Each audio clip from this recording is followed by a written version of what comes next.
இன்றைக்கு காலையிலேயும் ஆண்டவருடைய வார்த்தையை நாம் தியானிக்கும்படியாக வேதத்திலிருந்து ஒரு வசனத்தை நாம் வாசித்து நாம் தியானிப்போம். हम वचन की ओर जाएंगे. अभी वचन के आधार पर हम एक वचन पढ़ेंगे. எரேமியா தீர்க்கதரிசி புத்தகம் यिर्मयाह की किताब 6வது அதிகாரம் 16வது வசனம். 7वां अध्याय 6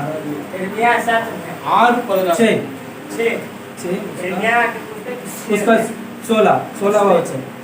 Chapter 6 verse 16.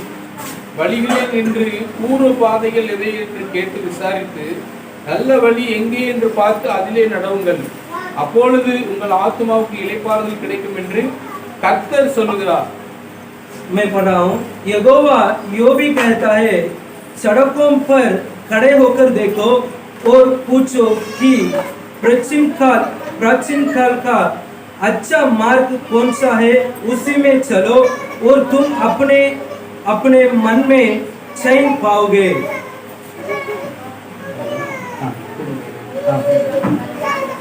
இந்த உலகத்திலே ஒவ்வொரு மனிதனுக்கும் ஆண்டவர் ஒரு தெரிந்தெடுக்கக்கூடிய ஒரு ஆற்றலை நமக்குள்ளே கொடுத்திருக்கிறார்.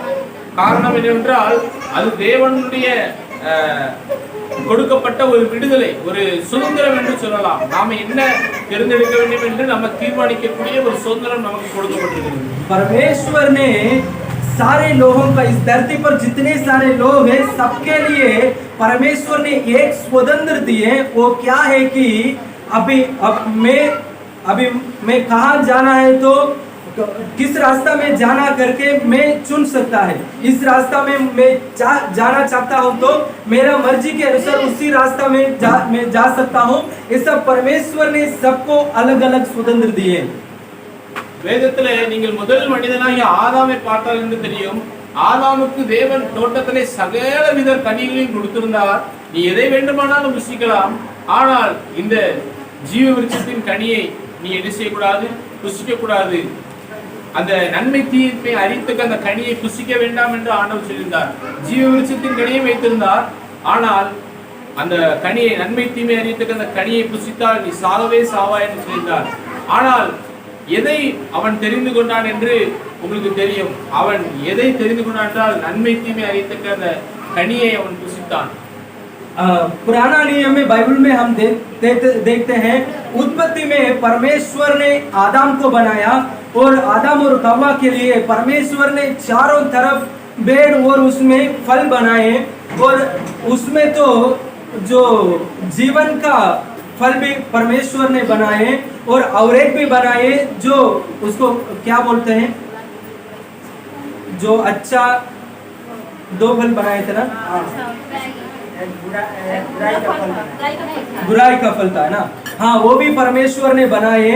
लेकिन सब कुछ खाने के लिए परमेश्वर ने आदम को स्वतंत्र दिया. जो भी खाना है तो खा सकते हैं, लेकिन परमेश्वर ने एक ही फल खाने के लिए मना किए थे, वो बुराई का फल था. ஆகவே மனிதனுக்கு ஆண்டவர் கொடுத்த சுதந்திரம் என்னவென்றால் நாம் தெரிந்து கொள்ளக்கூடிய ஒரு வாய்ப்பை ஆண்டவர் நம் கையில தந்திருக்கிறார். இன்றைக்கு காலையில நம்ம வரும்பொழுது நம்ம என்ன சாப்பிடணும் அப்படின்னு நம்ம தான் தெரிந்தெடுத்து வீட்டில் சமையல் செய்யணும். அதே போல ஒவ்வொன்றைக்கும் நம்ம தெரிந்தெடுக்கிறோம்.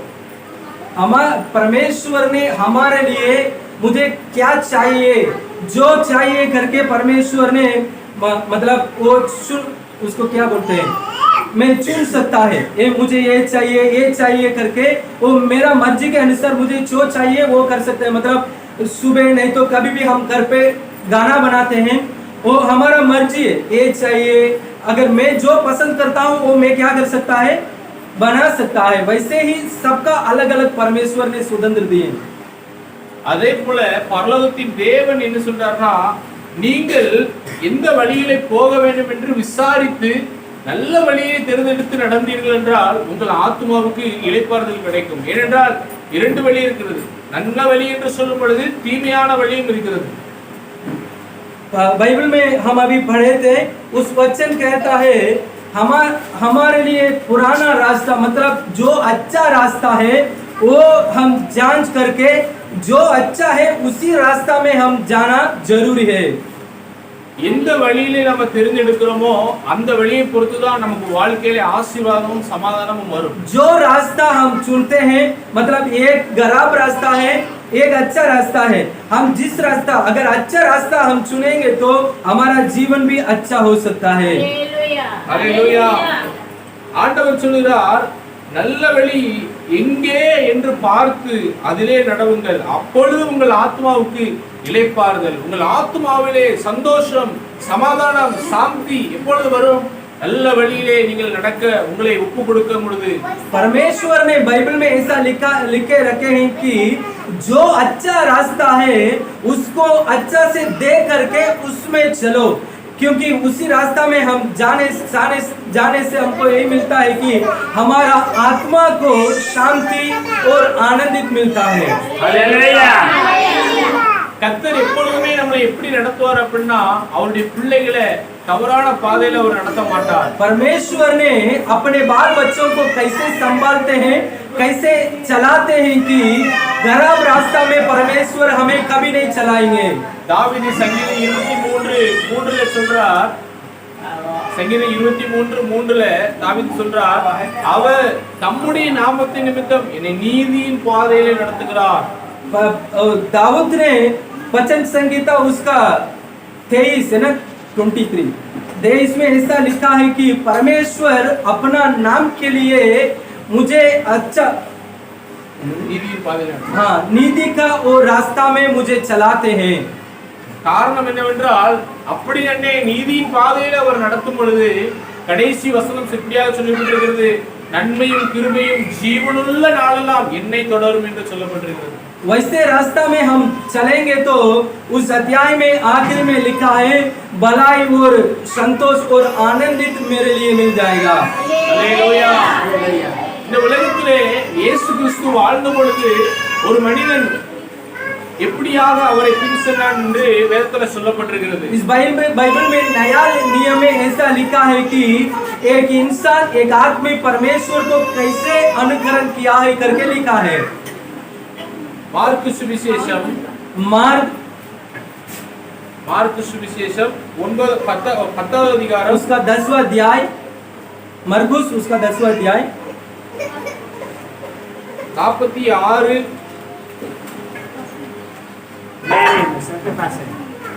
उसका பின்பு அவர்கள் எரியோவுக்கு வந்தார்கள். அவருடைய சீஷரில் திரளான ஜனங்களும் எரிகையை விட்டு புறப்படும் போது திமேயும் மகனாகிய பர்த்திமேயு என்கிற குருடன் வழியருகே உட்கார்ந்து பிச்சை கேட்டுக் கொண்டிருந்தான்.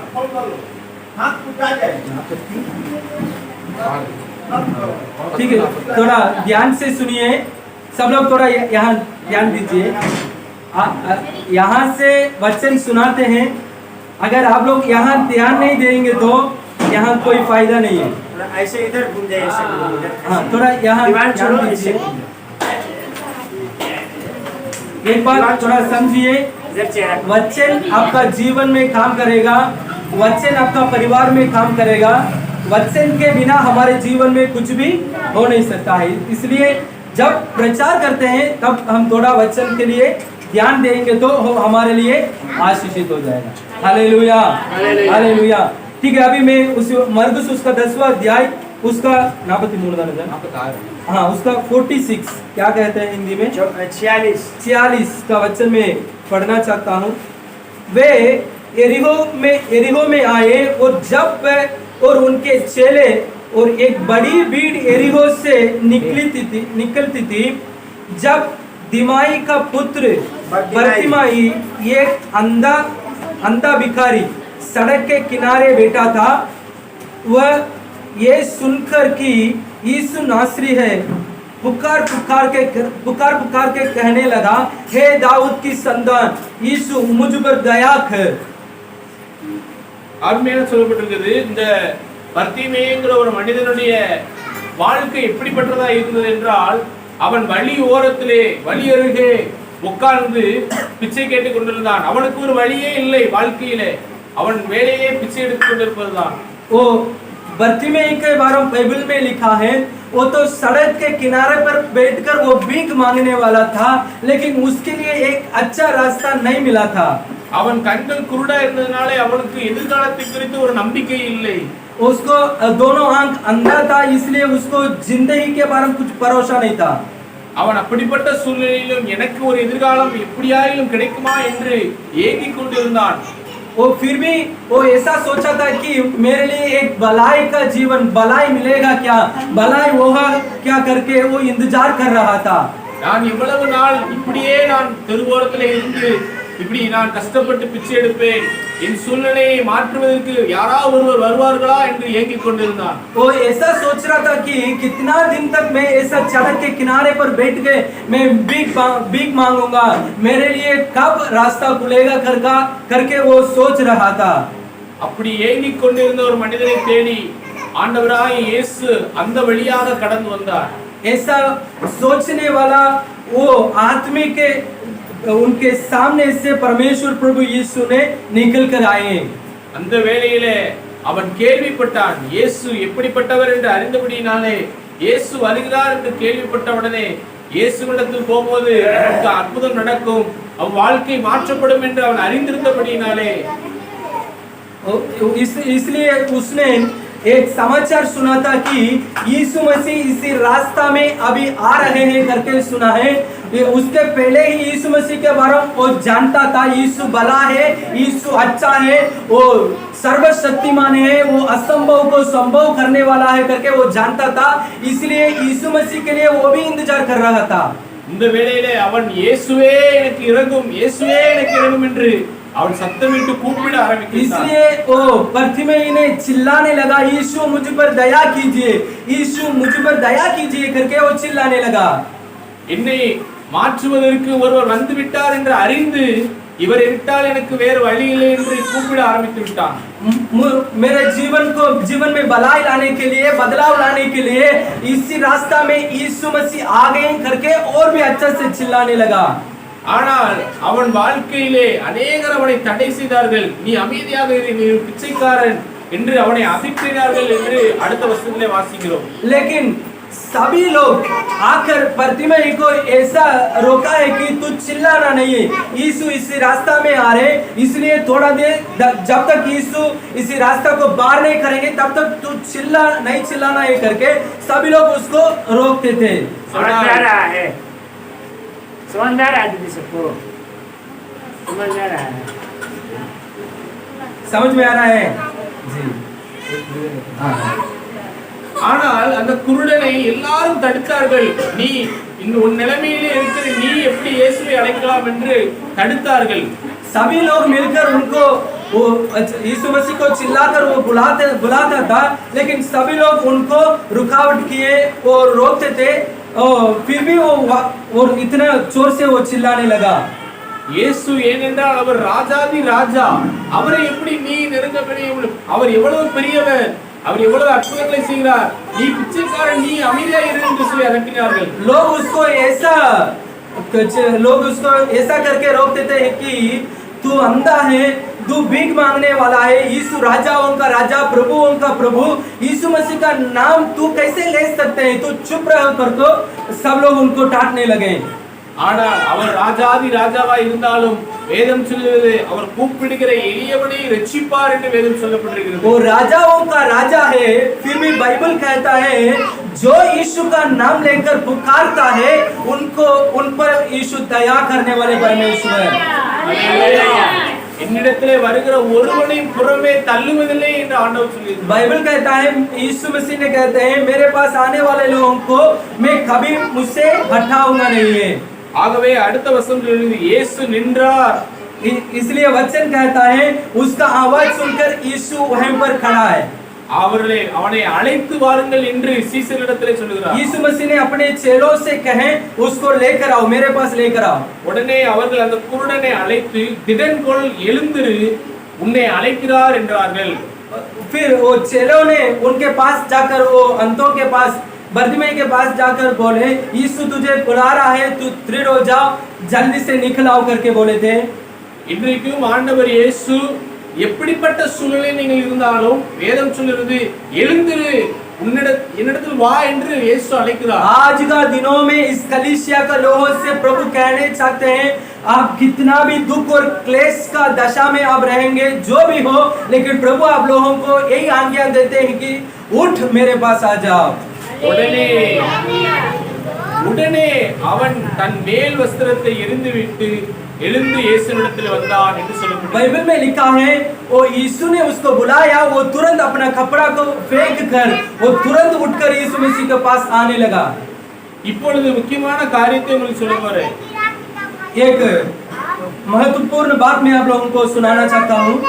அவன் இயேசுவை பின்பற்ற வேண்டும், இயேசுவிடத்திலே வந்து பார்வையை பெற்றுக்கொள்ள வேண்டும் விரும்பினான், உண்மைதான்.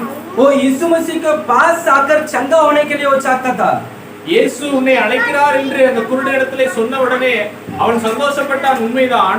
वो सभी लोग बोलते थे यीशु तुझे बुलाता है करके, वो सुनकर बहुत खुश होता था. लेकिन ஆனால் அவன் என்ன செய்தான், தன்னிடத்தில் இருந்த அந்த பழைய வஸ்திரம், மேல் வஸ்திரத்தை தூக்கி எறிந்து விட்டான் என்று சொல்லப்பட்டிருக்கிறது. बाइबल में लिखा है, ध्यान से सुनिए, उसमें लिखा है जब वो यीशु मसीह के पास आने के लिए वो जब खड़ा हुआ था, तब जो उसके ऊपर जो पुराना कपड़ा था उसको निकाल कर वो फेंक दिया. ஏன் என்று சொன்னால் அவனுக்கு அந்த ட்ரெஸ்ல பயங்கரமான அழுக்கு இருந்தது, நாற்றம் இருந்தது. क्योंकि वो पुराना वस्त्र में वो जानता था इसमें ज्यादा बदबू आ रहा था, वो ज्यादा वो कपड़ा गंदा था. அவன் அறிந்து விட்டான், இயேசு என் வாழ்க்கையில வரும் பொழுது எல்லா அழுக்கையும் மாற்றி எனக்கு புதிய காரியத்தை செய்ய போறான் என்று அறிந்து கொண்டான். वो जान गया है कि यीशु मेरे पास अभी आ रहे हैं, इसलिए यीशु ने मेरे जीवन को नया बनाएंगे, नया वस्त्र देंगे. அல்லேலூயா, हालेलुया. அவன் அவ்வளவு நாள் நாற்றம் எடுத்துக் கொண்டிருந்த வஸ்திரத்தை தான் அணிந்திருந்தான். इतना दिन तक वो इतना बदबू देने वाला वो कपड़ा पहनता था. ஆனால் இயேசு அழைத்த போது அதை எறிந்து விட்டு எழுந்து இயேசுவிடத்தில் வந்தான் என்று சொல்லப்படுகிறது. यीशु ने जब बुलाया तब उसको निकाल कर फेंक कर वो यीशु के पास आया था. இன்றைக்கு கூட இயேசு நமக்கு அற்புதங்களை செய்ய வேண்டும், அவன் பார்வையிட வேண்டும் என்று விரும்பினான். அதே போல உங்கள் வாழ்க்கையிலும் இயேசு ஏதாவது ஒரு அற்புதம் செய்ய வேண்டும் என்று நீங்கள் விரும்பலாம். ऐसा ही वो जैसे वो अंधा उसने चाहता था कि यीशु ने मुझे चमत्कार करना है, यीशु ने मुझे चंगा करना है, मेरे जीवन में एक अद्भुत काम करना है, कि जैसे वो चाहता था वैसे ही हमारे हृदय में भी ऐसा चाहत होना चाहिए, यीशु मेरे जीवन में काम करना है, अद्भुत काम करना है करके. நீங்களும் நல்ல ஒரு தீர்மானம் எடுக்க வேண்டும். இயேசு எனக்கு ஒரு அற்புதம் செய்ய வேண்டும் என்றால் நான் இந்த பழைய பாவத்தை விட்டு என்னை விட்டு எரிந்து விடுவேன். அவரிடத்தில் வரும் பொழுது எனக்கு அவர் விடுதலை தருவார். அந்த பாவம் எனக்கு வேண்டாம் என்று சொல்லி பழைய காரியங்கள், இது பழைய பாரம்பரியங்கள், விக்கிரக ஆராதனைகள் எல்லாவற்றையும் விட்டு அவரிடத்தில் வரப்போகிறேன் என்று தீர்மானம் எடுக்க வேண்டும். आज का दिनों में भी यीशु मसीह के पास हम आने के पहले एक फैसला लेना है. ऐसा है कि मैं मेरा पुराना जिंदगी, मतलब जो खराब था, जो गंदा था, जो पाप की जिंदगी था, उसको छोड़ करके मैं यीशु मसीह के पास आऊंगी करके हम फैसला करना है. அப்பொழுது இயேசு அவனை நோக்கி நான் உனக்கு என்ன செய்ய வேண்டும் என்று கேட்டார். वो पुराना कपड़ा को जब वो निकाल कर आया था तब यीशु ने उससे पूछा तेरे लिए मैं क्या करूं. அப்படி கேட்ட பொழுது அவன் சொன்னான், ஆண்டவரே நான் குருடன், நான் பார்வை அடைய வேண்டும் என்றான். वो बोला था, यीशु मसीह ने पूछ रहा था तुझे मैं क्या करना है. उसने यीशु मसीह को जवाब दिया, यीशु मैंने अंधा था, मुझे देखना है करके वो बोल रहा था. இயேசு அவனை நோக்கி நீ போகலாம், விசுவாசம் உன்னை ரட்சித்தது என்றார். உடனே அவன் பார்வை அடைந்து இயேசுவுக்கு பின் சென்றான் என்று சொல்லப்பட்டிருக்கிறது. बाइबल में लिखा है यीशु ने उससे बोला तू अभी निकल जाओ, तेरा विश्वास के अनुसार, तेरे विश्वास से तुझे चंगा मिल गया, अभी से तू देखने लगेगा, तू चले जाओ करके यीशु ने बोला है. हालेलुया. பாருங்கள், ஆண்டவராய் இயேசு கிறிஸ்து அவனுக்கு பார்வை கொடுத்த உடனே அவன் நன்மை பெற்றுக்கொண்டு அவன் மறந்து எங்கேயோ போகவில்லை. வேதம் சொல்லுகிறது அவன் பார்வை அடைந்து இயேசுவுக்கு பின்னாக சென்று விட்டான். बाइबल में लिखा है वो जब यीशु मसीह से भलाई लिया, मतलब वो चंगा पाया, वो तुरंत यीशु को छोड़कर हाँ मुझे चंगा मिल गया है, मैं अभी देख रहा हूँ करके यीशु मसीह को छोड़कर वो गई नहीं गया है। बाइबल में लिखा है वो उसी दिन से उसी समय से यीशु मसीह को अनुकरण करने लगा। அல்லேலூயா அல்லேலூயா। ஆண்டவராகிய இயேசு கிறிஸ்துவிடத்தில் அற்புதத்தை பெற்றுக்கொள்ள வாஞ்சிக்கிறீர்களா? अगर आप लोग भी यीशु मसीह से अद्भुत काम करने के लिए पाने के लिए आप चाहते हैं, நிச்சயமாக இன்றைக்கு இயேசுவிடத்திலே உங்கள் இருதயத்திலே பழைய காரியங்கள் எனக்கு வேண்டாம், இயேசுவே நான் உம்மை பார்க்க ஆசையா இருக்கிறேன், என் மனக்கண்களை திறந்திருளும் என்று கேளுங்கள்। आज आप लोग भी प्रार्थना कर सकते हैं, प्रभु जी मैं मेरा पुराना जिंदगी को मैं छोड़ना चाहता हूँ, मुझे छुड़ाइए, पापों से छुड़ाइए। ऐसा करके प्रार्थना करके मैं यीशु में आपको देखना चाहता हूँ करके प्रार्थना करके हम यीशु मसीह के पास आ सकते हैं। இயேசு உங்கள் மனக்கண்களை திறப்பார், உங்களை பிரகாசிக்க செய்வார்। यीशु हमारा आत्मिक आंखों को खोलकर हमें यीशु मसीह ने मतलब उसको क्या बोलते हैं, हमारे जीवन में एक प्रकाश उजियाला देंगे। உங்களுக்கு மகிழ்ச்சி உண்டாகும், आपका जीवन में संतोष होगा। எப்பொழுது அந்த குருடன் கண் திறந்த உடனே எவ்வளவு சந்தோஷப்பட்டிருப்பான்। उसने जब यीशु से चंगा पाया, देखने लगा, तब वो उसके अंदर इतना खुश हुआ था। அவன் மரம் செடி கொடி வானம் எல்லாத்தையும் பார்த்து ஓ இவ்வளவு அழகா இருக்குதே என்று वो ஆச்சரியப்படுவான்। उसी दिन देख रहा था भेड़ बकरा बकरी और सब और आकाशमान और सब कुछ पृथ्वी सबको देखकर वो बोलता था सब कुछ इतना सुंदर लग रहा है। அதே போல மீகா 7:15 ஆண்டவர் சொன்னா உன்னை அதிசயங்களே காணப்படுவேன் என்று ஆண்டவர் சொல்லியிருக்கார்। वो मीका 7वां अध्याय में लिखा है मैं तुझे अद्भुत काम दिखाऊंगा। அதிசயங்களை காண வேண்டும் என்று வாஞ்சிக்கிறவர்கள் அல்லேலூயா சொல்லுவோம்। जितने लोग अद्भुत काम आज देखने चाहते हैं, हालेलुया बोलेंगे। உங்கள் வாழ்க்கையில் நீங்கள் அதிசயங்களை காண வேண்டும், உங்கள் மனக்கண்கள் திறக்கப்பட்டு இயேசு செய்யப்போற அதிசயங்களை காண வேண்டும் என்றால் இந்த குருடனை போல நீங்களும் பழைய வஸ்திரமாகிய பழைய காரியங்களை எடுத்து எறிந்துவிட்டு இயேசுவிடத்திலே வந்து ஜெபம் பண்ண வேண்டும்। आप लोग भी आज का दिनों में यीशु मसीह से आशीषित पाना है, चंगा पाना है, भलाई पाना है, यीशु मसीह से कुछ आप लेने चाहते हैं तो आज का दिनों में आप लोग भी आपका पुराना जीवन को छोड़कर यीशु मसीह के पास आकर प्रार्थना करना जरूरी है। हालेलुया।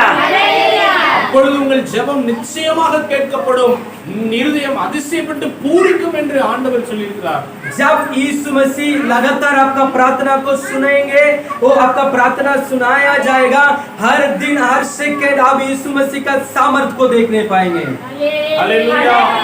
குடும்பத்திலே எனக்கு நீண்ட நாட்களாக இந்த பிரச்சனை இருக்கிறது, என் மகனிடத்தில் இந்த பிரச்சனை இருக்கிறது, அல்லது என் சரீரத்தில் இப்படி பிரச்சனை இருக்கிறது, ஏதோ ஒரு காரியம் உங்களை அழுத்தி கொண்டு அந்த குருடனை பாரப்படுத்துறது போல உங்களை அழுத்தி கொண்டு இருக்கலாம்। अभी आप लोगों को परिवार में आपका जीवन में ऐसा हो सकता है, नहीं तो आपका मन में ऐसा क्लेश हो सकता है, मेरा बेटा का जीवन खराब है, मेरा बेटी का जीवन जिंदगी खराब है, मेरा शरीर में कुछ परेशान है, मेरा परिवार में इतना परेशान है ना, ऐसा आप लोग भी सोच सकते हैं। ஆனால் இருதயத்தை இன்றைக்கு ஆண்டவருக்கு ஒப்பு கொடுத்து ஆண்டவரே என் இருதயத்திலே ஒரு வெளிச்சத்தை தாரும், என்னை அதிசயங்களை காணப்படும் என்று பழைய காரியங்களை விட்டுவிட்டு ஆண்டவரிடத்தில் கேட்கும் பொழுது இன்றைக்கு ஆண்டவர் உங்களுக்கு அதிசயங்களை செய்வார்। आज का दिनों में आप लोग प्रभु यीशु मसीह के पास आए हुए आप सभी लोग आपको दिल को खोलकर प्रभु यीशु हम आपके पास आए, आप हमें छुड़ाइए, हमारे जीवन में अद्भुत काम कीजिए करके आप लोग प्रार्थना करेंगे तो आपका प्रार्थना यीशु मसीह सुनकर आपका जीवन में, आपका जिंदगी में, आपका परिवार में प्रभु आज का दिनों में चमत्कार करेंगे। அப்பொழுது இயேசு நமக்கு அற்புதங்களை செய்தார், அதிசயங்களை செய்தார் என்று நாம் பிறருக்கு சாட்சி சொல்வதற்கு ஆண்டவர் நமக்கு உதவி செய்வார்। तब हम दूसरों को बोल सकते हैं यीशु ने मेरे लिए भलाई की है, यीशु मुझे चंगाई की है, यीशु मेरे परिवार में ऐसा बहुत सारा अद्भुत काम किए करके हम सभी लोगों को बोल सकते हैं। அல்லேலூயா। हालेलुया। 17 வயதிலே எனக்கு நான் +2 படித்துக் கொண்டிருக்கும் பொழுது मेरे 17 उम्र में जब मैं 12वीं पढ़ता था, நான் மிகவும் சுகவீனப்பட்டு டைபாய்டு ஃபீவர் வந்து படுத்த படுக்கையாக மாறிவிட்டேன்। मुझे टाइफाइड फीवर आया था, इसलिए मुझे कुछ काम कर नहीं सकता था, मैं ऐसा ही पड़ा। நான் பாஸ்டருடைய மகனாக பிறந்திருந்தாலும் ஒரு பாரம்பரியமாக ஒரு ஆலயத்துக்கு போய் வந்தேன், ஆனால் இயேசுவுக்கும் எனக்கும் நல்ல உறவு கிடையாது। मैं एक पास्टर का बेटा है, फिर भी मुझे इतना यीशु मसीह के साथ संगति नहीं था। मैं नॉर्मल कलीसिया के लोगों जैसे मैं जीवन जी रहा था। ஸ்கூல் படிக்கும் பொழுது தவறான காரியங்களை பாவம் செய்வதை எல்லா பாவம் செய்வதை கற்றுக்கொண்டேன். मैं जब स्कूल में पढ़ा था तब दोस्तों के साथ मैं भी पाप करने लगा। मैं पाप करना सीख लिया। அப்படி போனதுனாலே என் வாழ்க்கையிலே அந்த பலவீனங்கள் நோய் வந்து விட்டது. मैं इतना पाप किया था इसलिए मेरे जीवन में बीमार हो गया। பரீட்சைக்கு ஒரு வாரம் இருந்ததா, ஒரு வாரம் தான் இருந்தது. एग्जाम के पहले एक हफ्ता था। ஆனால் நான் சுயநலவு அற்றவனாக படுத்த படுக்கையாக வீட்டிலே கிடந்தேன். காய்ச்சல் பயங்கர 104 டிகிரி அளவுக்கு காய்ச்சல் இருந்தது. एग्जाम के लिए एक हफ्ता था, लेकिन मैं बीमार होकर मैं घर पे लेटा था। मुझे कुछ भी कर नहीं सकता था। 104 डिग्री बुखार था। அந்த நேரத்திலே என் தாயும் தகப்பனும் எனக்காக ஊக்கமாக ஜெபித்தார்கள், உபவாசம் இருந்து ஜெபித்தார்கள். उसी समय मेरा माँ और पापा मेरे लिए उपवास करके मेरे पास बैठकर प्रार्थना करने लगे। அப்பொழுது நான் எங்க அம்மா அப்பாட்ட சொன்னேன், நான் இந்த வருஷம் எக்ஸாம் எழுத மாட்டேன், என் படிப்பு அவ்வளவுதான் முடிஞ்சது என்று சொல்லி நான் நம்பிக்கை இழந்து போனேன். लेकिन मैंने मेरे माँ पापा से बोला था मैं इसी साल में एग्जाम नहीं लिखूंगा, क्योंकि मेरे अंदर भरोसा नहीं था। எனக்கு நான் எழுதினாலும் பாஸ் ஆக மாட்டேன், பாஸ் ஆவேங்கிற நம்பிக்கை இல்லை. मैं ऐसा सोच रहा था कि अगर मैं लिखूंगा तब भी मैं पास नहीं होऊंगा करके मैं सोचता था। அந்த வருஷம் படித்ததெல்லாம் மைண்ட்ல எல்லாம் மறந்தது போல இருந்தது. उसी साल में मैं जितना पढ़ा था तब सब मैं भूल गया था। ஆனால் என் தாயும் தகப்பனும் எனக்காக கருத்தாய் ஜெபித்தார்கள். लेकिन मेरा माँ पापा मेरे लिए इतना प्रार्थना किए थे। அன்றைக்கு ஒரு நாள் இரவு, उस एक दिन रात को இரவிலே எனக்கு ஒரு சொப்பனம் வந்தது. उसी दिन रात को मैंने एक सपना देखा। 2 பிசாசுகள் என் கைகளிலே விலங்கு போட்டு என்னை இழுத்து கொண்டு போறது போல. 2 शैतान आकर मेरे हाथ को बांधकर वो मुझे ले जा रहा है। அப்படி என்னை இழுத்து கொண்டு போகும் பொழுது நான் என்ன சொல்ல வேண்டும் என்று அந்த இயேசுவின் நாமம் கூட என் வாயில வரமாட்டேங்குது. वो शैतान मुझे ले जा रहा था, तब मुझे बोलने यीशु मसीह का नाम भी बोलने नहीं आ रहा था। எனக்கு யோசித்து பார்க்கிறேன், ஆனால் இயேசுங்கிற பேர் ஞாபகம் வர மாட்டேங்குது. मैं सोच करके देख रहा हूँ, फिर भी यीशु मसीह का नाम मुझे याद नहीं आ रहा है। அவங்க 2 பேரும் சொல்றாங்க, நாங்க தான் இந்த உலகத்திலேயே பெரிய சக்தி, நாங்க உன்னை விட போறது இல்லன்னு சொல்லி என்னை மிரட்டி கையை பிடிச்சி இழுத்து போறாங்க. वो दोनों शैतान सपना में ऐसा बोलता है, इस दुनिया में हम दोनों सबसे ज्यादा शक्तिमान है, इसलिए हम तुझे कभी छोड़ेंगे नहीं। ஆனால் கொஞ்ச நேரத்துல எனக்கு போன उடனே இயேசுவின் பெயர் ஞாபகம் வந்து விட்டது. थोड़ा सपना में ऐसा मैं जा रहा था, शैतान मुझे खींचकर ले जा रहा था, तब मुझे सपना में यीशु मसीह का नाम याद आ गया। நான் சொல்றேன் சொப்பனத்துல அந்த பிசாசுகிட்ட, இயேசுதான் உலகத்திலே பெரியவர், நான் இயேசுட்ட போறேன் அப்படி சொல்றேன். मैंने वो दोनों शैतान से मैंने बोल रहा था, यीशु मसीह इस दुनिया में सबसे बड़ा महान है, मैं अभी यीशु मसीह के पास जा रहा हूँ। உடனே பிசாசுகள் ரெண்டும், இயேசு எங்க இருக்கிறாரு, நீ எங்க போற அப்படின்னு என்ன கேக்குறாங்க. वो दोनों शैतान मुझसे पूछ रहा है, यीशु कहाँ है, मैं तू कहाँ जाने वाला है करके पूछ रहा था। நான் சொன்னேன், எங்க சர்ச்சில் இருக்கிறாங்க, நாங்க போறேன், என்னை விடுங்க. मैंने बोला था यीशु हमारे कलीसिया में है, इसलिए मैं कलीसिया में जा रहा हूँ। இயேசு அந்த பேரை சொல்லி கொஞ்ச நேரத்திலே நான் போறேன்னு சொன்ன 2 பேரும் பயந்து கையை விட்டுட்டு ஓடியே போயிட்டாங்க. मैंने जब यीशु मसीह का नाम बोलने लगा, वो दोनों शैतान मुझे छोड़कर डर के वो भागने लगा। இது ஒரு சொப்பனம் தான், ये सिर्फ सपना था।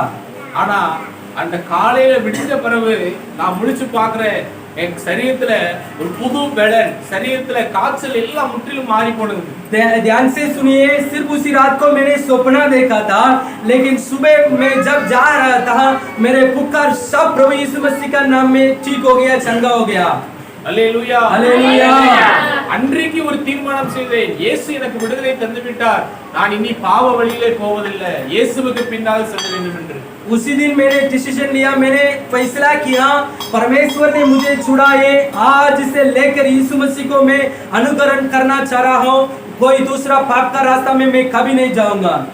அன்றைக்கு ஆனால் ஒரு வாரம் கூட இல்ல, எக்ஸாம் வந்து விட்டது. ஆனால் படித்து எப்படி எழுதுவேன் என்று எனக்குள்ளே ஒரு குழப்பம் இருந்த போதிலும் இயேசு எப்படியாயும் நமக்கு வெற்றியை தருவார் என்று நமக்கு ஒரு நம்பிக்கை வந்துட்டு. लेकिन एग्जाम के लिए एक हफ्ता था, मैं कुछ भी नहीं पढ़ा था, मेरे अंदर कुछ परेशानी हो रहा था, हम कैसे लिखेंगे करके, फिर भी मेरे अंदर भरोसा आ गया, मेरे लिए यीशु है। Hallelujah hallelujah. என்னால் முடிந்த அளவுக்கு படித்துக் கொண்டு பரீட்சையில போய் எழுதினேன். எல்லா பாடத்திலையும் வெற்றி பெற பாஸ் பண்ண ஆண்டவர் கிருபை செய்தார். मैंने वो एक हफ्ता में जितना पढ़ सकता है उतना पढ़ता था और एग्जाम लिखने के लिए कहा। परमेश्वर ने सारे एग्जाम में मुझे परमेश्वर ने पास कर दिए। காரணம் இயேசு. ஹalleluya. उसका कारण यीशु ही है। ஒருவேளை நான் இயேசுவுக்கு என் உள்ளத்தை கொடுக்காமல் அந்த சொப்பனத்தை பார்த்த பின்பும் நான் இயேசு பின்பற்ற வேண்டும் என்று நான் தீர்மானிக்கவில்லை என்றால் நான் அந்த வருத்தத்திலே நிச்சயமாக பரீட்சை எழுதி போயிருப்பேன் என்பதே சந்தேகம்தான். उसी सपना देखने के बाद भी, ध्यान से सुनिए, उस सपना देखने के बाद भी अगर मैं मेरे जीवन को यीशु मसीह से अगर समर्पण नहीं किया होता तो मैं उस एग्जाम में पास नहीं होता था। ஆனால் இயேசுவை பின்பற்ற வேண்டும் என்ற ஒரு தீர்மானம் எடுத்து அவருக்கு உள்ளத்தை ஒப்பு கொடுத்த பொழுது அவர் என்னை மேன்மைப்படுத்தினார், வெற்றியை தந்தார். लेकिन मैंने यीशु मसीह को आज से लेकर अनुकरण करना है करके मैंने फैसला किया, डिसीजन लिया, इसलिए परमेश्वर ने मुझे सारे लोगों के बीच में आज तक ऊंचा करके रखे हैं। ஹalleluya हालेलुया। இந்த உலகத்திலே நாம் முதலாவது நல்ல வழி இயேசுவுக்கு பின்பாக செல்ல வேண்டும் என்பதுதான் நல்ல வழி. इस दुनिया में यीशु मसीह के पीछे जाने का रास्ता अच्छा रास्ता है। அதிலே நாம் நடக்கும் பொழுது நமக்கு இளைப்பாறுதல் உண்டாகும் என்று சேனைகளின் கர்த்தர் சொல்கிறார் என்று நாம் வாசித்தோம். यीशु मसीह हमारे लिए जो रास्ता रखे हैं उसी अच्छा रास्ता में हम जाएंगे तो हमारे लिए सब कुछ भलाई मिल जाएगा। ஹalleluya हालेलुया। இரண்டாவதாக நாம் எதை குறித்து மேன்மை பாராட்ட வேண்டும் என்று ஆண்டவர் சொல்லியிருக்கிறார். लेकिन दूसरा बात यह है कि किस बात में हम कमेंट करना है। முதலாவது நாம் எந்த வழியிலே போக வேண்டும் என்று நாம் தேர்ந்தெடுக்க வேண்டும். पहले हमने एक फैसला करना है जिस रास्ता में हम जाना है। அதிலே இயேசுவுக்கு பின்பாக அந்த குருடன் சென்றது போல நாமும் அந்த வழியை தேர்ந்தெடுக்க வேண்டும். यीशु मसीह के पीछे पीछे वो अंधा गया था, है ना, वैसे ही हम भी यीशु मसीह के पीछे पीछे जाना जरूरी है। இரண்டாவது நாம் இந்த உலகத்திலே எதை குறித்து மேன்மை பாராட்ட வேண்டும் என்று நாம தெரிந்தெடுக்க வேண்டும். दूसरा बात यह है कि जिस बात के बारे में हम घमंड करना है करके हम जानना जरूरी है। வாசிப்போம். हम पढ़ेंगे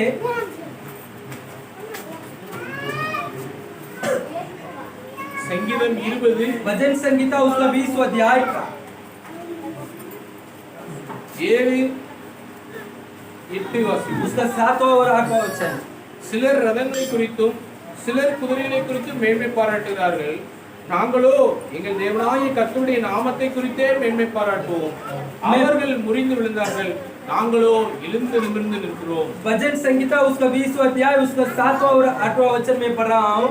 किसी को रथों का और किसी को घोड़ों का भरोसा है, परंतु हम तो अपने परमेश्वर यहोवा ही का नाम लेंगे।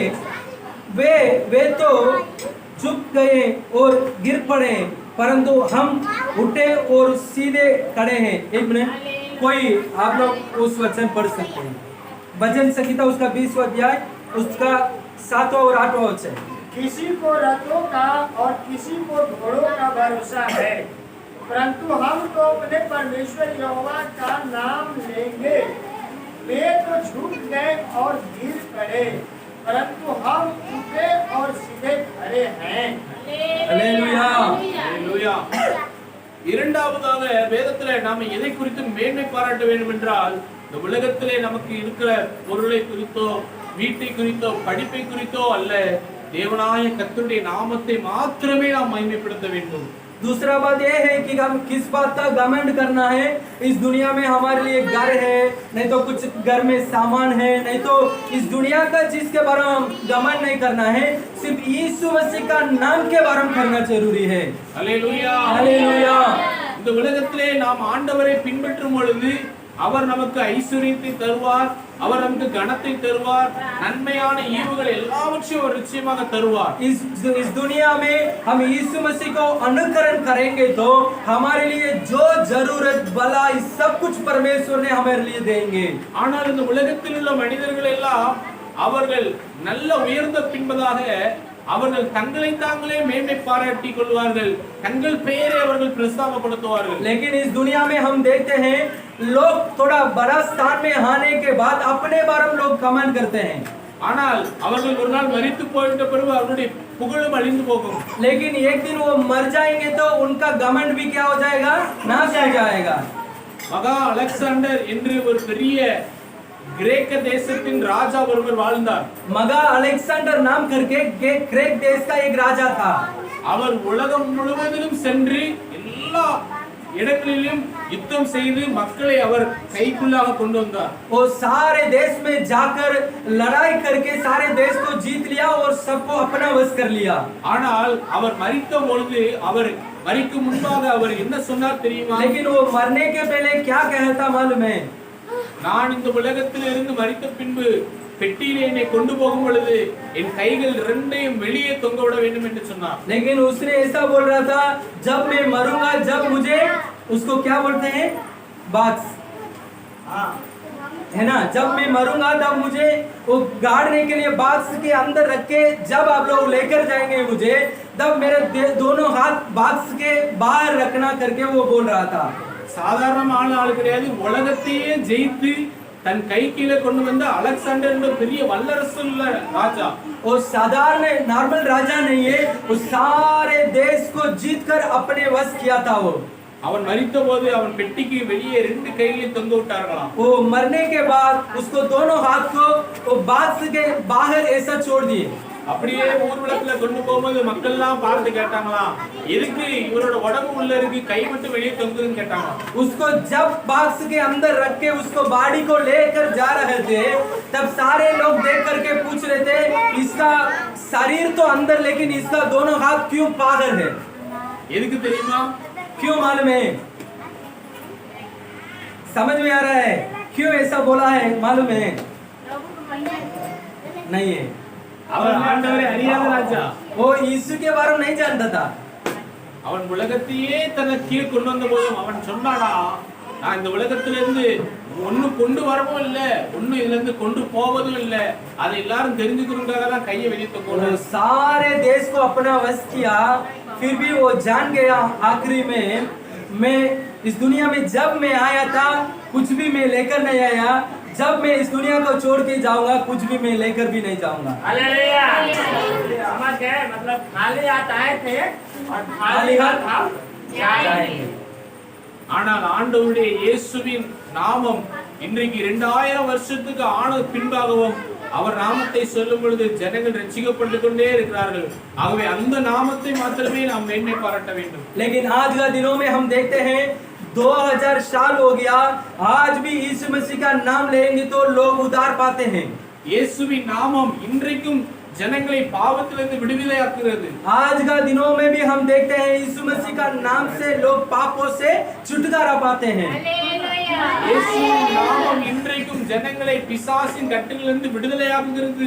आज का दिनों में भी हम देखते हैं यीशु मसीह का नाम लेने से शैतान की बंधनों से लोग छुटकारा पाते हैं. இயேசுவின் நாமம் இன்றைக்கும் தீராத வியாதிகளை சுகமாக்கி கொண்டிருக்கிறது. आज का दिनों में भी हम देखते हैं यीशु मसीह का नाम लेने से जितना भी बीमार है सारे बीमारियों से प्रभु यीशु का नाम हमें छुड़ाते हैं. ஆகவே இயேசுவின் நாமத்தை குறித்தே நாம் எப்பொழுதும் மேன்மை பாராட்ட வேண்டும். इसलिए हम हमेशा यीशु का नाम को लेकर हम कमन करना जरूरी है. இந்த உலகத்தில் உள்ள ஞானம் எல்லாம் குறைவுதான், அது ஒரு நாள் அழிந்து போகும். इस दुनिया का ज्ञान कुछ भी नहीं है, वो एक दिन नाश हो जाएगा. இவ்வளவோ விஞ்ஞானம் வளர்ந்த போதிலும் இந்த கொரோனா கொள்ளை நோயை அழிப்பதற்கு ஒரு மருந்தை கண்டுபிடிக்க மனிதனால் முடியவில்லை. इस दुनिया में जितना सारे दवाई है फिर भी कोरोना को नाश करने के लिए भी आज तक एक भी दवाई नहीं है. ஆனால் இயேசுவின் நாமம் எல்லா கொரோனா கொள்ளை நோயை விட, எல்லா தேசத்தில் இருக்கிற எல்லா தீமையை விட வல்லமையுடைய நாமமாக இருக்கிறது. लेकिन आज हम जानना जरूरी है, इस दुनिया में यीशु का नाम विश्वास के साथ लेने से सारे बीमारी नाश हो जाएगा. हालेलुया.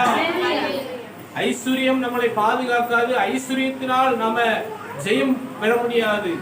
पैसा और ज्यादा धन हमारे साथ रहने से हम कुछ छुटकारा पा नहीं सकते हैं। எங்க தமிழ்நாட்டுல நடந்த ஒரு உண்மை சம்பவத்தை உங்களுக்கு நான் சொல்றேன். तमिलनाडु में एक बात हुआ था, वो मैं आप लोगों को बताना चाह रहा हूँ। திருநெல்வேலிங்கிற ஒரு இடம் இருக்கிறது. तिरुनेलवेली नाम करके एक शहर है। அங்க ரொம்ப ஃபேமஸான ஒரு ஸ்வீட் அல்வான்னு சொல்லுவாங்க. वहाँ एक फेमस स्वीट है, उसका नाम हलवा है। யாரும் சாப்பிட்டிருக்கீங்களா? उसके अलावा इस दुनिया में आप लोग खा नहीं सकते हैं। ரொம்ப டேஸ்டா இருக்கும். बहुत टेस्ट था। ஆமா, அந்த கடை ஓனர் ஒரு இருட்டு கடை அல்வா ஓனர் சொல்லுவாங்க. वो तिरुनेलवेली में एक हलवा फेमस था, मतलब उसमें एक दुकान ऐसा था है कि वो सिर्फ रात को खोलेंगे।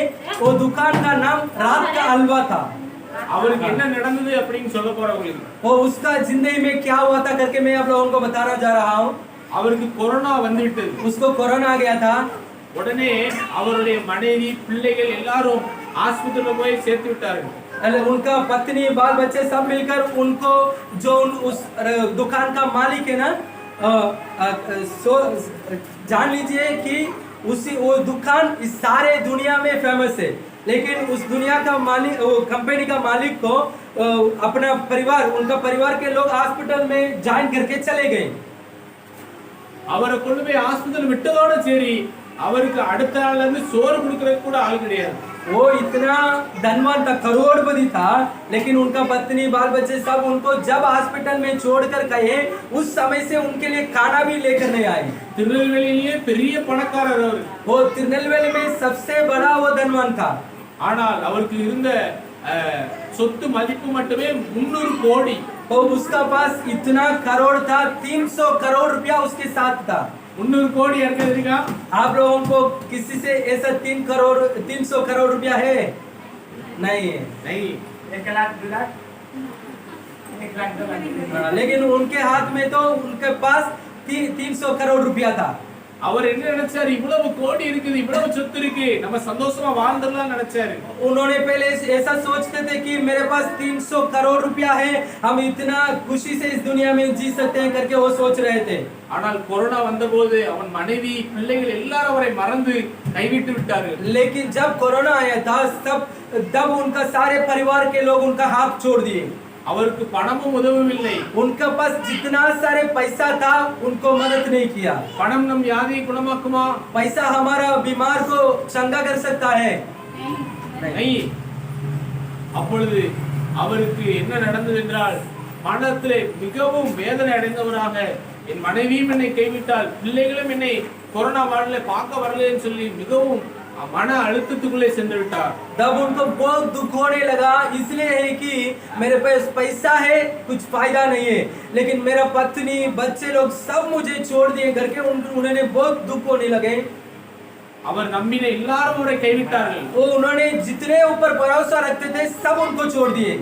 உடனே என்ன செய்தார்? उन्होंने तुरंत क्या किए? அவர் இருந்த அந்த கொரோனா ஆஸ்பத்திரியில தனியாக இருந்த ரூம்ல தன்னுடைய லுங்கியை எடுத்து ஃபேன்ல மாட்டி, கழுத்துல மாட்டி தூக்கு போட்டு இறந்து விட்டார். उन्होंने वो कोरोना वार्ड में अकेले एक रूम था, उसके अंदर वो जाकर अपना लुंगी जानते हैं वो दादाजी बने है ना, वो उसको पंखा पर वो लगाकर उसने खुद मर गया। फांसी लगा लिया। हाँ, பாருங்கள், எவ்வளவோ பெரிய பணக்காரர், ஆனால் பணமும் பொருளும் அவரை பாதுகாக்க முடியாமல் அவரை கைவிட்டு விட்டது. उसने इतना बड़ा धनवान था, लेकिन वो सारे धन और सभी लोग उनको बच नहीं पाते थे, मतलब उसमें से उनको कुछ फायदा नहीं था। ஆனால் நீங்களும் நானும் என்ன காரியங்கள் உலகத்தில் இருந்தாலும் இயேசுவின் நாமத்தையே நாம நம்பி அதை மேன்மை பாராட்டோம் என்றால், நீங்களும் நானும் எந்த சூழ்நிலையிலும் நாம கைவிடப்படுவதே இல்லை.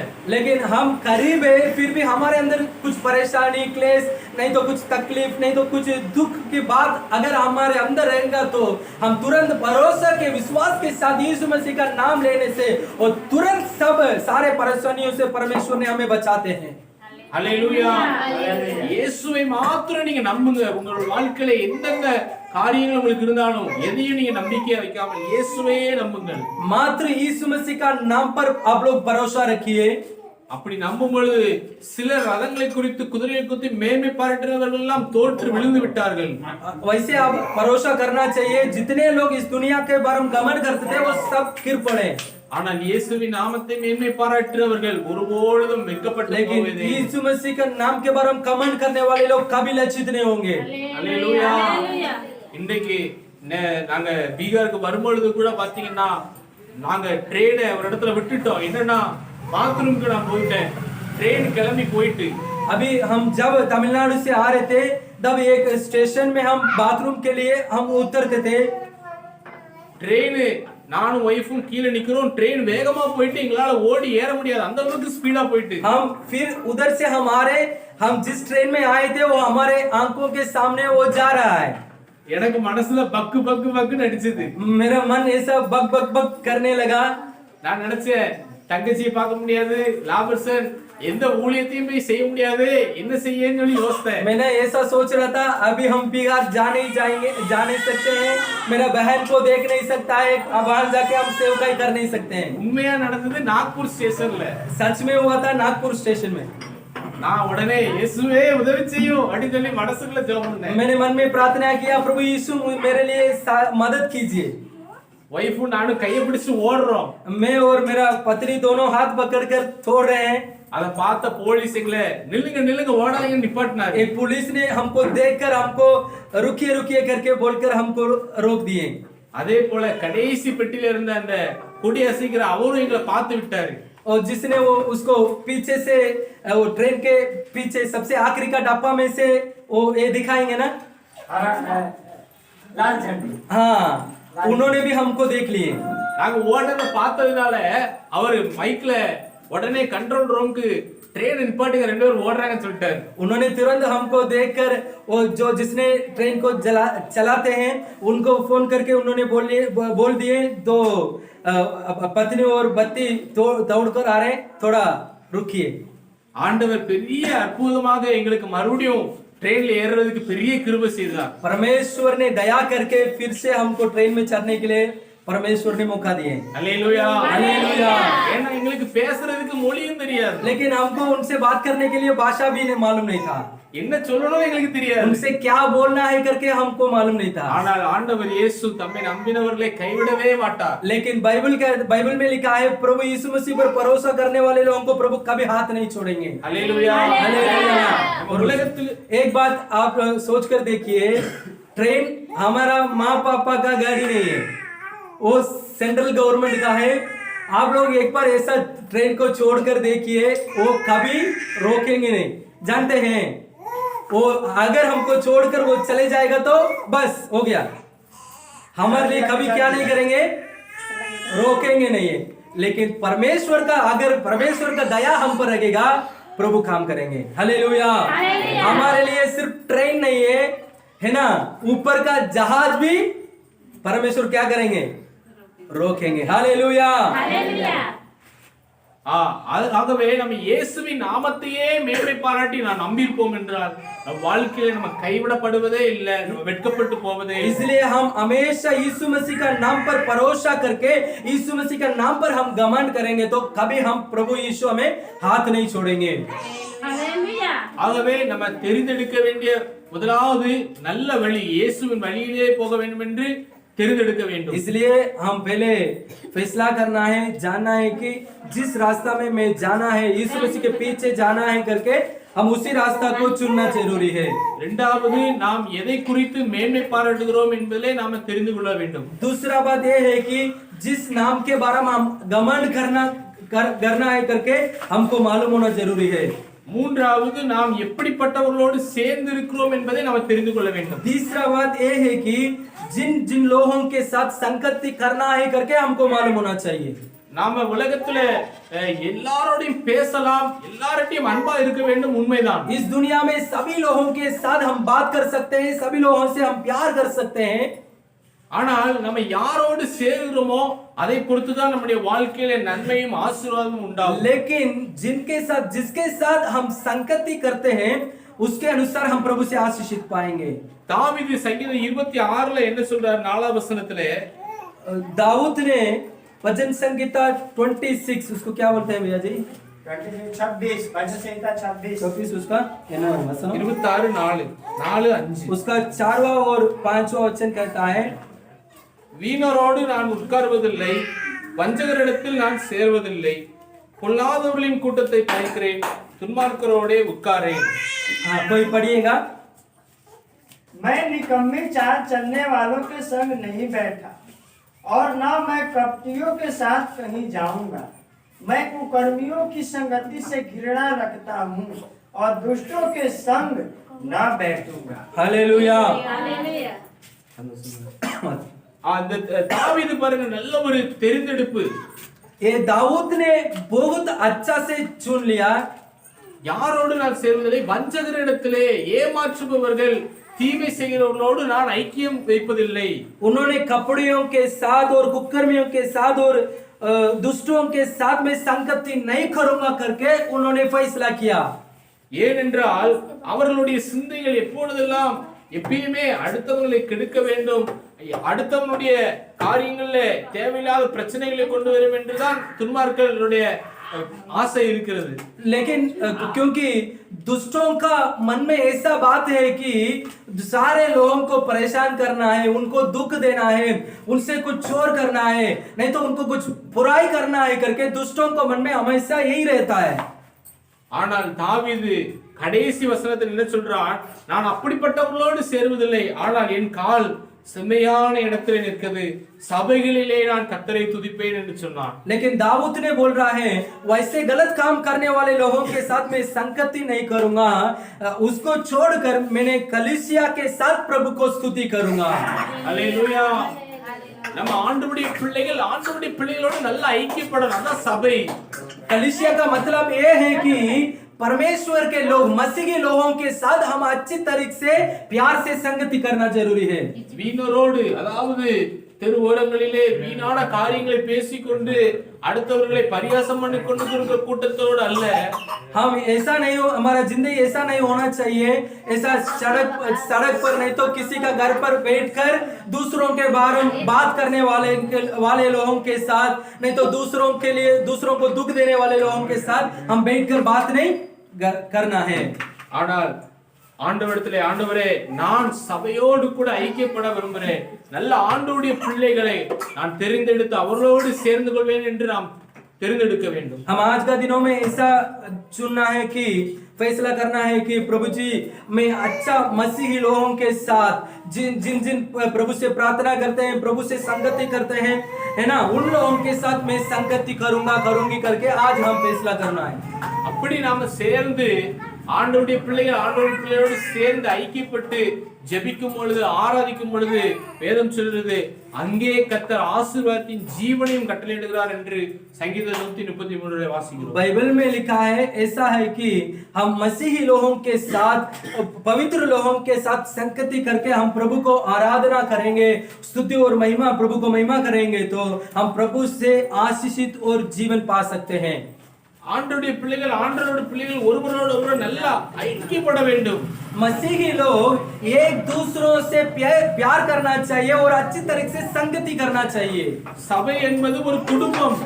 कलीसिया का मतलब ये है कि कलीसिया सब मिलकर एक परिवार है।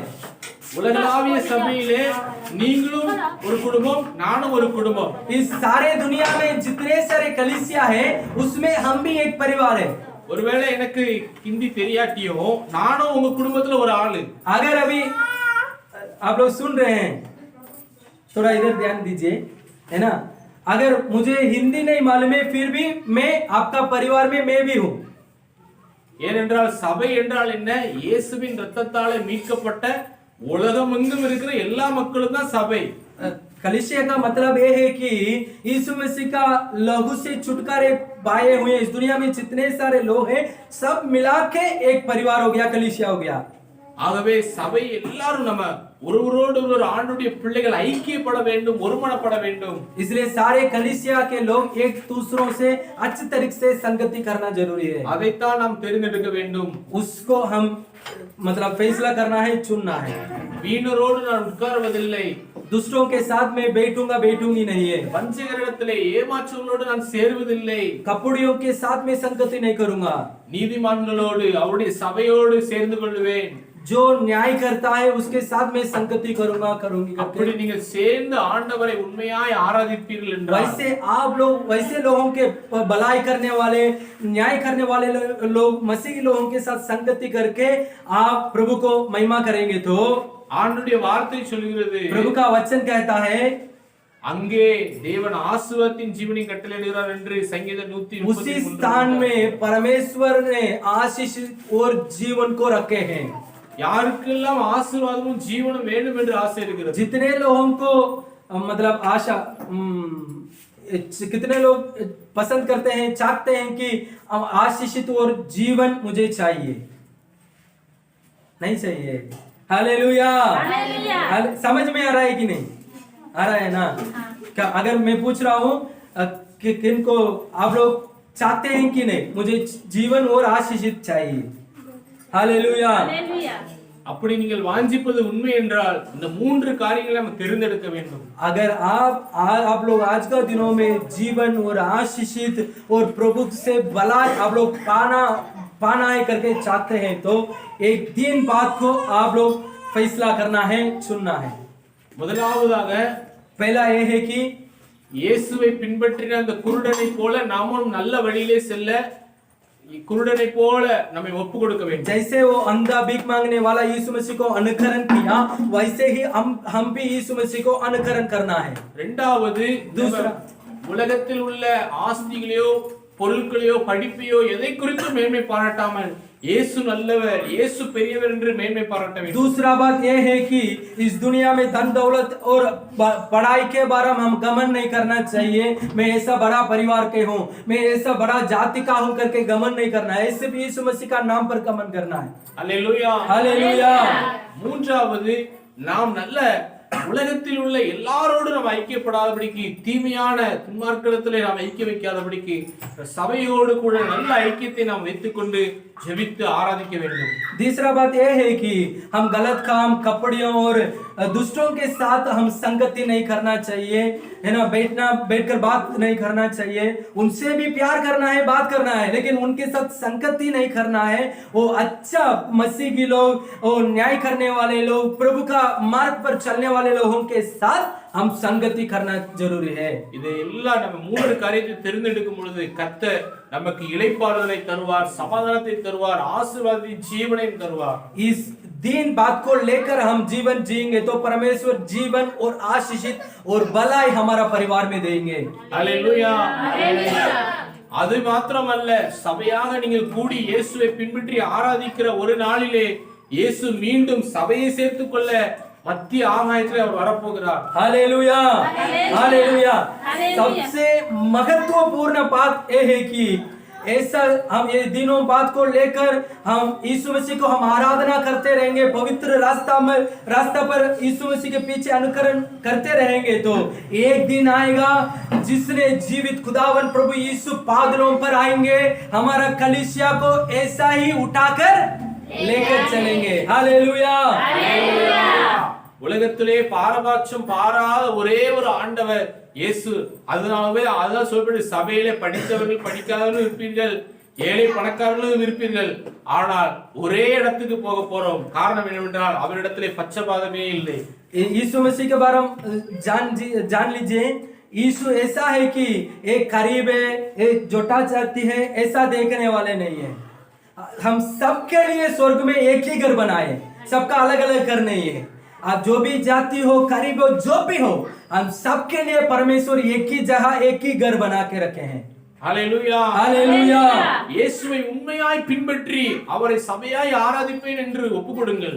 यीशु मसीह को सच्चाई के साथ आराधना करूंगा और अनुकरण करूंगा करके हम समर्पण करना जरूरी है। இயேசு சீக்கிரம் வரப்போகிறார்। जल्दी से जल्दी यीशु आने वाले हैं। இந்த கொரோனா கொள்ளை நோய் எல்லாம் இயேசு கிறிஸ்து 2000 வருஷம் முன்பாக கடைசியாக நான் வருவதற்கு முன்பாக நடக்கும் என்று சொல்லியிருக்கிறார்। यीशु मसीह ने वो बाइबल में लिख के रखे हैं कि ये कोरोना, ये जारे बीमार में आने के पहले ये सब कुछ होगा करके परमेश्वर ने इस पवित्र बाइबल में लिख के रखे हैं।